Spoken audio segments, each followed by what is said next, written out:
સુરેન્દ્રનગર જિલ્લાના ચોટીલા ખાતે મોટી કાર્યવાહી. સુરેન્દ્રનગર જિલ્લાના નાયબ કલેક્ટર શ્રી એચ.ટી. મકવાણાનાઓની આગેવાની હેઠળ ચોટીલા રાજકોટ નેશનલ હાઇવે પર રાત્રિના 12 થી સવારના 4 વાગ્યા સુધી વિશેષ ચકાસણી હાથ ધરવામાં આવી હતી.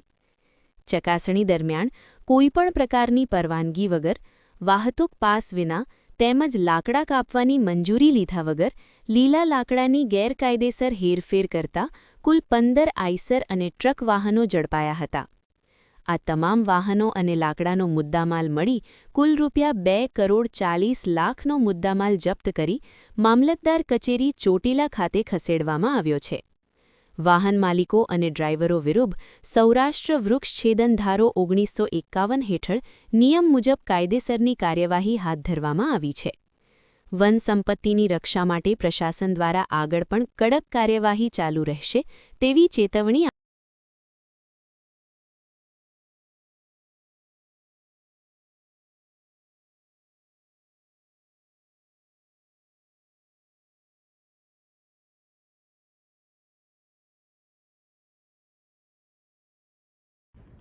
હાજી સાહેબ, આજે ચોટીલા હાઈવે ઉપરથી જે લીલા લાકડાઓની ગાડીઓ પકડવામાં આવી એની શું વિગત છે?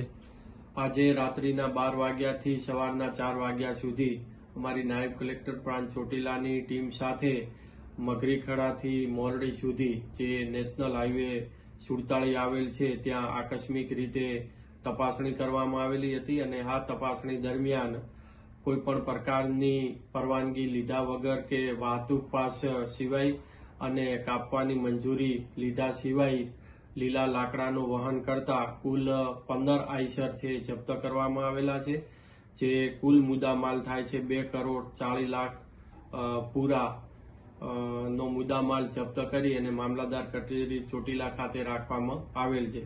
આ તમામ ઇસમોએ સૌરાષ્ટ્ર વૃક્ષછેદન ધારાની જુદી જુદી કલમોનો ભંગ કરેલ હોય તેઓની સામે કાયદેસરની કાર્યવાહી હાથ ધરેલ છે.